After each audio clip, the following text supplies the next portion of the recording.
gorgeous Tuesday morning here in Cleveland, Ohio. It is one of my favorite kind of days. It's an overcast day. I just love these days. These days used to make me depressed when I was a little kid and mom and dad were laying drunk on the floor at home. There's nothing to watch on TV but polka varieties and hee-haw. But now I just love these days. I just love rainy days, and I love the gray skies and the change of weather here in Ohio. But a week ago today, I was getting ready for surgery at the Cleveland Clinic. And a week ago today, I had made up my mind that I was going to get through it no matter what they stuck in me and what they did to me.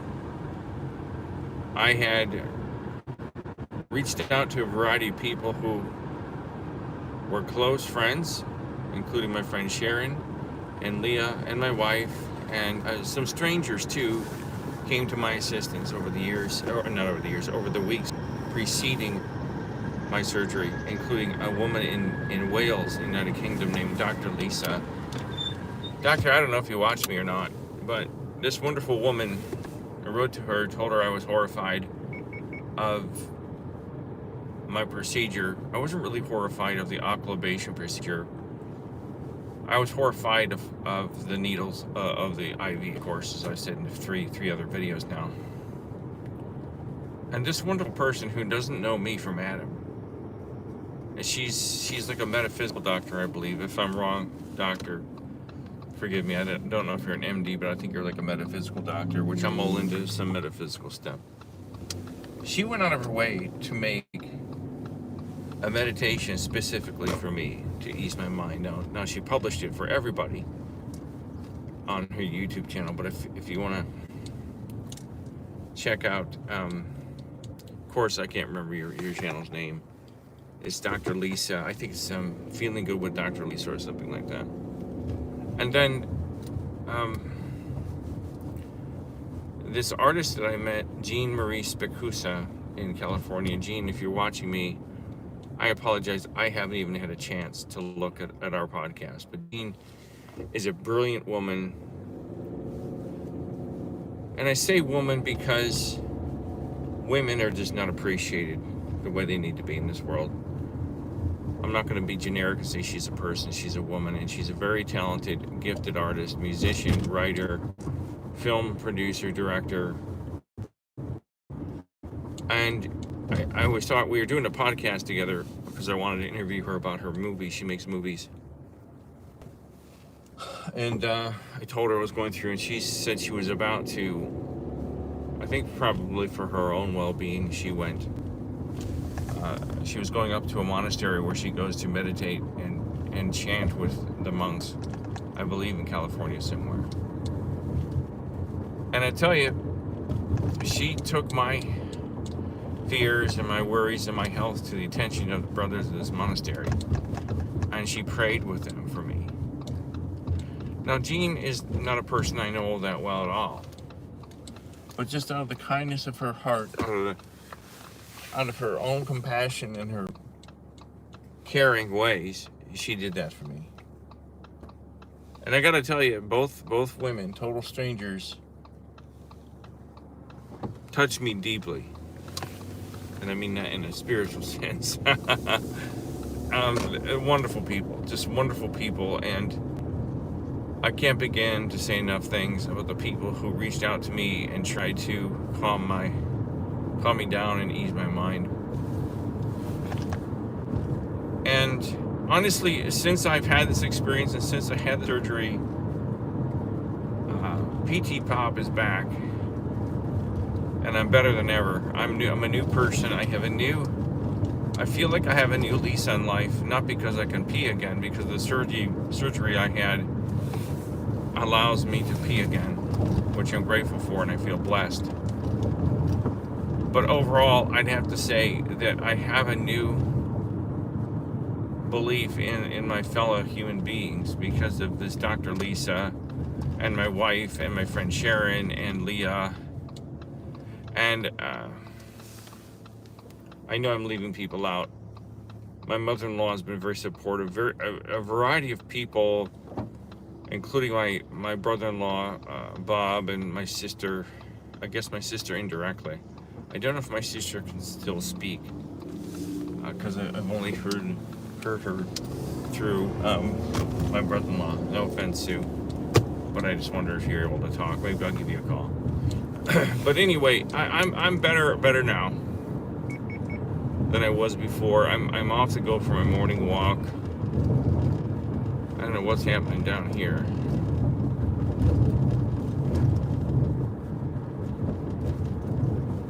And I'm ready to tackle some new things. I'm not going to sit passively by while these, Goliaths screw us. Whether it's the Cleveland Clinic or it's some call center, some horrible corporation you work for. I don't know how much power I can have with just 10,000 subscribers. But I say enough. I mean, the thing I realize is, as I have said for years now, since at least 2019, I have said to each of you, all we have is each other. Because the companies and the people that run the world don't want us to know that. They don't want us to feel empowered. They don't want us to know the truth. And they try to silence people up. They try to silence them up. I went to high university to get my degree. They try to silence you. They try to keep you off the grid so nobody knows that you're being lied to.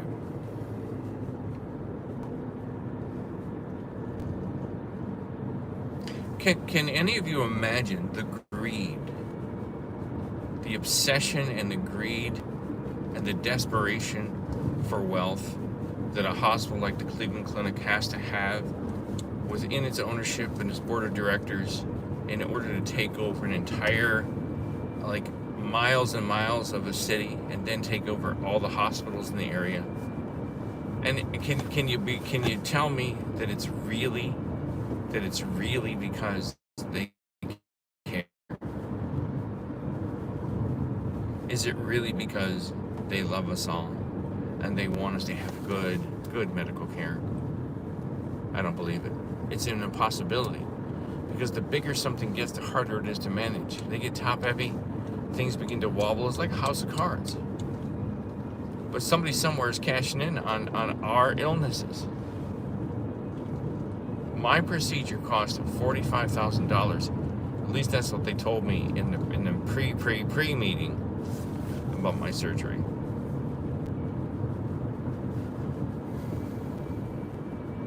This hospital is bringing $16 billion. $16 billion annually. And I couldn't even get a decent bed or a remote control for the TV set. I was kind of tortured for about half the time I was there. But the clinic isn't the point. The point is, I'm starting off new. This is PTPOP 2.0. And I quit my membership at the local rec center. I mean, I don't need it. I don't understand why I've got to sit there in a steam room with half-naked men who got their cell phones out, and they've got to be. Why would you want your cell phone out in a steam room? I don't understand that. Or why do I have to share a locker room with teenage boys? It says men's locker room, not boys' locker room. It's the men's locker room. Give the little cherubs their own locker room while they're playing tag amongst the lockers. And I went up to the front desk and they're like, "Oh, sorry, what do you want us to do about it?" Well, tell people, put out a memo. You can have your cell phones out in the pool, in the sauna, or in the steam room. Plain and simple. It's that goddamn simple. Well, that means that the lifeguards have to go around and do their jobs. You mean I can't just sit there and be fat and tattooed and sit there by the pool? I actually have to tell people. I have to confront people. Oh my God, I'm like 16. What do you want me to do? I can't do that. Oh my God, I'm white and I'm lazy. Oh my God, I can't do it. I can't do it. I can't do it. I just can't do it. So I'm going to tackle some topics. I've been trying to work on a different production setting in my home studio, and I used to do all of my work through a video switcher called a Blackmagic ATM Mini Pro ISO, which is a video switcher. But the thing is, something happened to it, and I've updated all the software on it and everything. It's got the most recent software update, and it's a piece of junk now. And for some reason, when I try to record the computer screen, the screen goes black for about a minute, and then it comes back, and then it goes black about every 10 minutes. And the sound does whatever it wants to do. It doesn't matter what I use for a microphone source. That's what you hear. And like 2 times in this video I made last night, I'm talking, all of a sudden you hear one word and it skips over every third or fourth word. So I'm trying to I'm gonna have to pull that out. I tried to hook it all up again because I thought it might be able to give me more control of my production, but it doesn't. It just creates a lot of hassle. It creates a lot of extra cables and wires. It's a mess.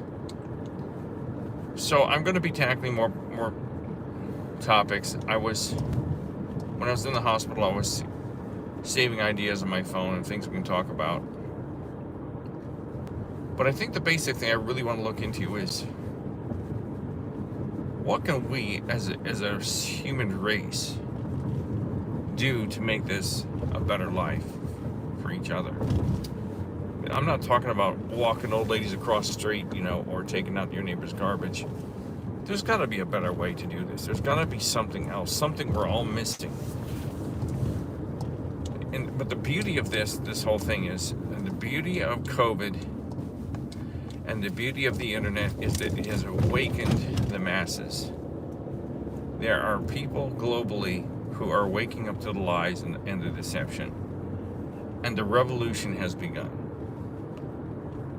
And all we have to do is figure out a way to divorce ourselves from the massive hospitals, the massive corporations, stop buying into all the garbage that they make just so they can get wealthy.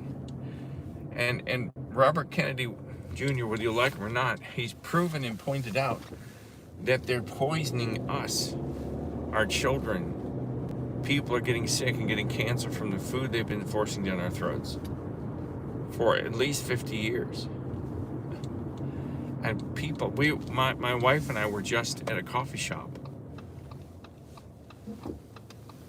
and we were sitting outside in the patio drinking a latte, and there's an older couple next to us, about our age, in their 50s, maybe their 60s, and we all started talking about the poison in the food and how we only support local businesses now.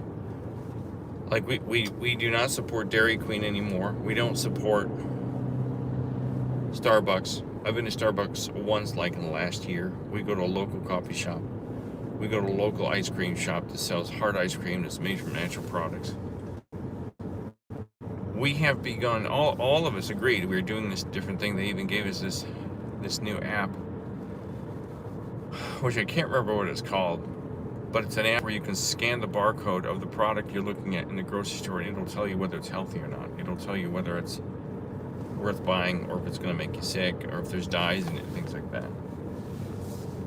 Guys, we have been guinea pigs or lab rats, and in a giant science lab, and they just feed us whatever they want to feed us, and they give us the medical treatments they think they're going to make them the most money.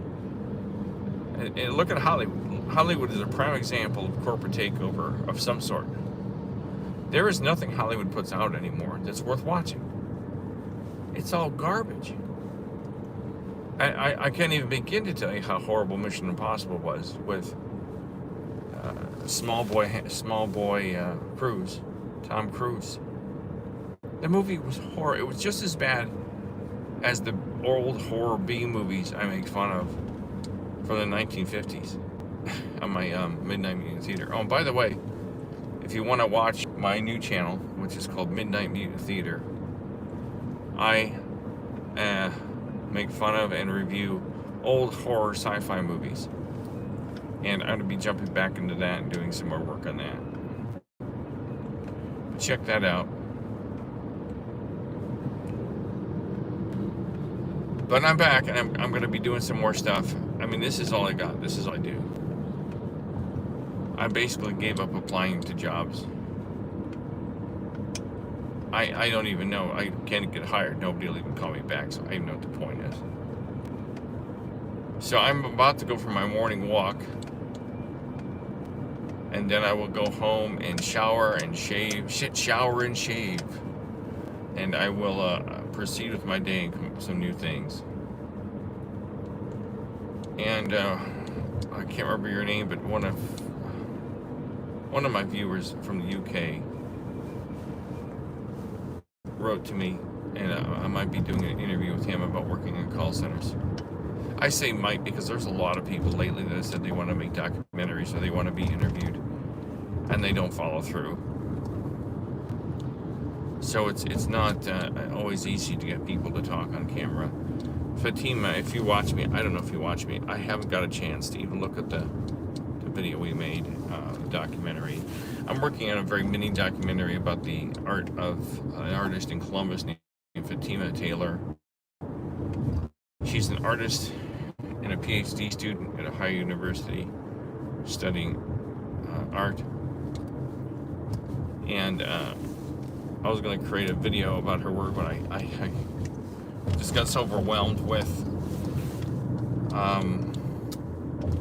this procedure I had last week that I just put it on the back shelf and I haven't had a chance to look at it. So coming up, I'll have an interview with Jean Marie Spacuzza, Fatima Taylor, and a bunch of great stuff. I'm gonna make it work, man. Hey, I've been doing it for 10 years. Why give up now, huh? Why give up now? You know what I'm saying? Look at all this traffic. This is crazy. No pavement lines. All right, I guess they're all there. Not turning left. Where are all these cars coming from?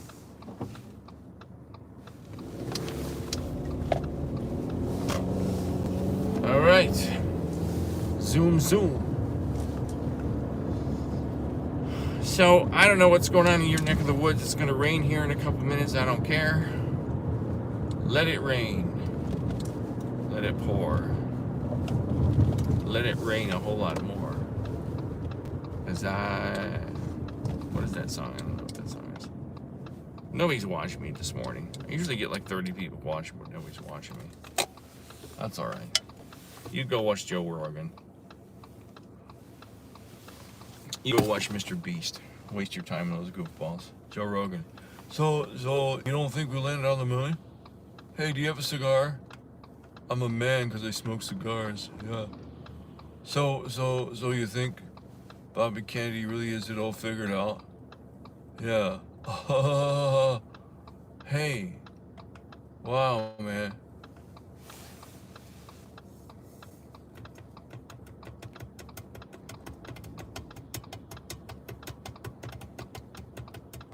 I wonder who determines how long a red light is supposed to be within the city.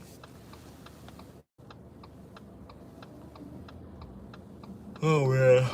You know, I've gone through a lot of changes over the last like 15 to 20 years.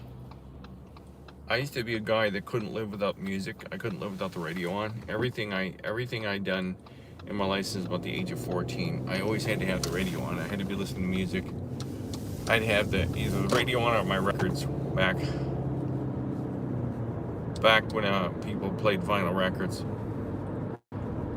When I was single for a couple of years until I discovered the news is all horse shit, I always had the TV set on. It was always on in the background. And I'm not like that anymore. I'd prefer not to have the TV on. We turn it on at night. And that's only have it on for a few hours, then we go to bed.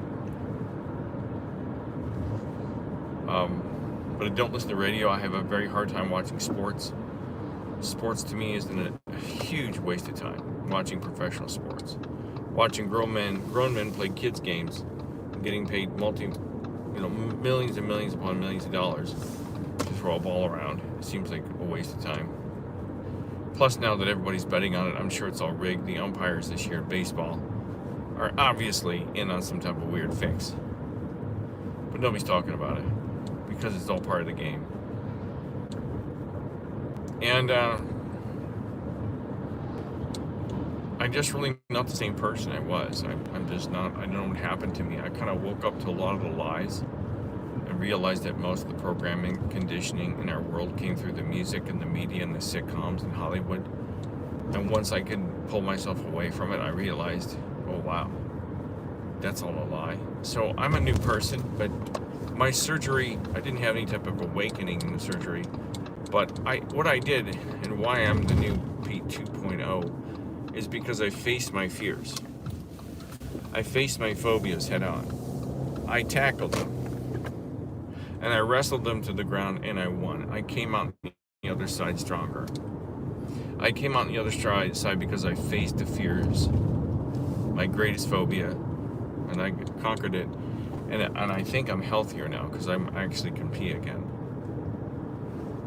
But I couldn't have done it without all of you. I couldn't have done it with all the people I mentioned earlier who helped me through it and guided me through it and made sure I was feeling okay about it.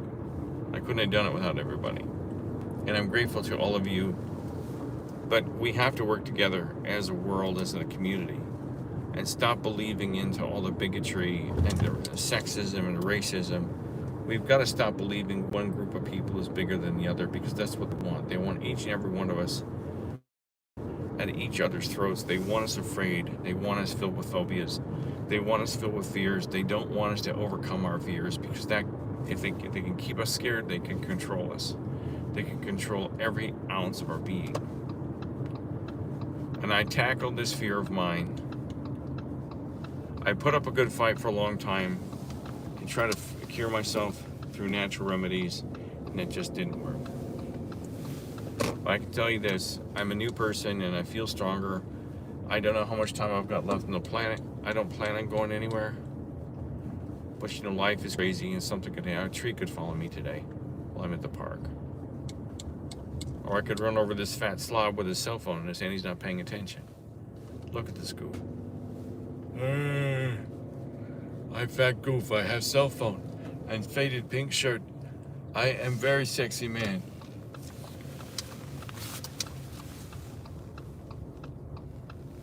I guess that's not me being pure and all that stuff, but I'm telling you, there's some people on this planet that have a whole lot of stupid they have yet to use, and it really is scary. I'm talking about a grown man who just walked right out in front of my car without looking, and if I hit him, I would have been at fault. But because the courts don't account for stupidity. But here I am, man. I am at the park, and now that I can actually before I had my surgery, everything, my whole life was revolved around finding a place to pee or finding a place I could catheterize myself when I was out at the park. So I had to make sure I went someplace where there was a restroom where I could go in private and put a catheter inside myself. And I don't have to do that now. So I have more freedom. I have more liberty to go and do what I want to do and go where I want to go on road trips and things like that. But I'm feeling stronger, my friends. I'm feeling strong now. But I think the thing is that when you face your phobias, when you face your fears and you overcome them and you face them head on, you become stronger. You become like the Hulk.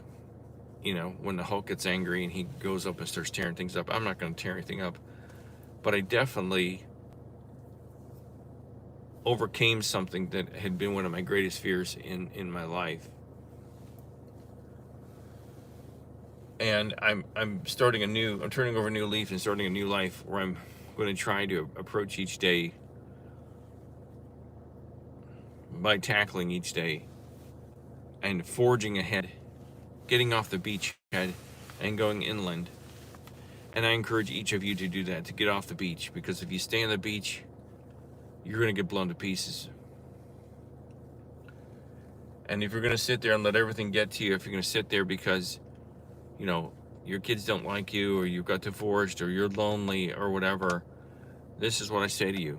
Get up off your fucking ass and make something out of your life, and stop sitting around feeling sorry for yourself.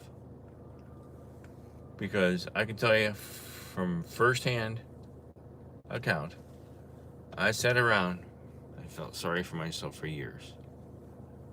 Though I really had no reason to feel sorry for myself. I'm urging each and every one of you to stop the pity party and get up off your asses and make a YouTube channel, or start painting, or learn to run a marathon, or basket weave, or learn about the trees in your yard.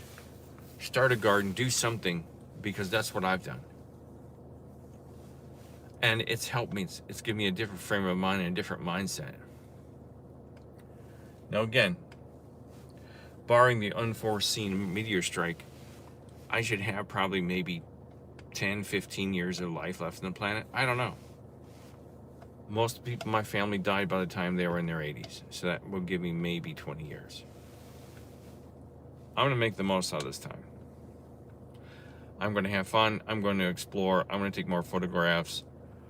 I'm going to conquer my fears and just go forward. And I'm trying to cut things from my past.